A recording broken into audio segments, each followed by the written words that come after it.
So I like to think that connecting mindfulness, yoga, and other wellness activities really helps you on a mind, body, and soul level, because there are different aspects to living this human experience, right? So you get to check in with your body and see, what are you feeling? How are you feeling? I feel that yoga especially takes over that movement aspect, but that getting you into the body so that you can reflect, so that you can grow, so that you can kind of check in with yourself and see where you're at.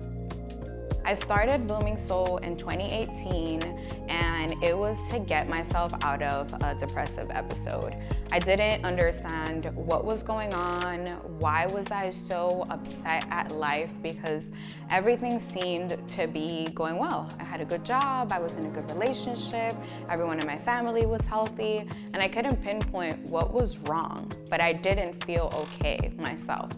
I started a business about making candles, and when thinking, how do I make these candles me, right? How do I make them stand out in a market where there are so many candles already? I consider myself a writer at heart. So I paired the candles with inspirational messages and reflective questions that you could kind of ask yourself to bring a more positive look on things and your life. And that's kind of how the business started. Couple months after that, I found myself again in that depressive episode, and I created a 28-day self-love challenge where every day I asked myself a different question and gave myself a different activity to do to kind of build on that relationship with myself. I shared it online, even though I didn't think anyone would sign up, because I'm like, I'm a nobody on Instagram, nobody's gonna pay attention to this. And 500 people signed up to this challenge. It was via email, so I would send a daily email to 500 participants, again, sharing these journal prompts and these daily activities that they could do to build on that relationship with themselves. And I woke up this desire to really help guide people back to themselves, back to their inner homes, back to their inner guide and that compass, that when you are able to slow down the noise happening outside of you, you can truly listen to that voice inside of you. I call myself a soulpreneur because I really have built Blooming Soul from my heart.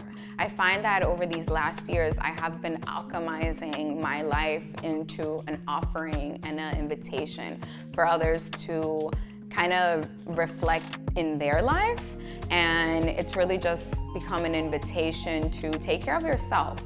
So I move from my soul, you know, there's no plan outside of that.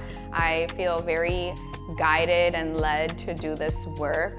So I let my energy speak and create from that place instead of just trying to fit into an industry or fit into a specific business way. I like to give myself the freedom of letting my soul speak, because I think this work is about connecting with your soul, and we're also individually different, that the most authentic thing that I could do is let my soul guide the business.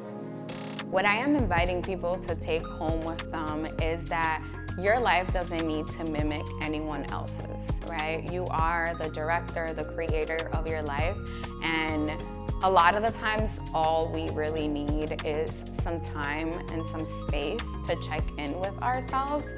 So I make it a point, one, to get you involved in the process of whatever activity that you're doing so that you're present, and two, that there are tools that you can take back home with you. It's a practice, it's a relationship, it's a give and take.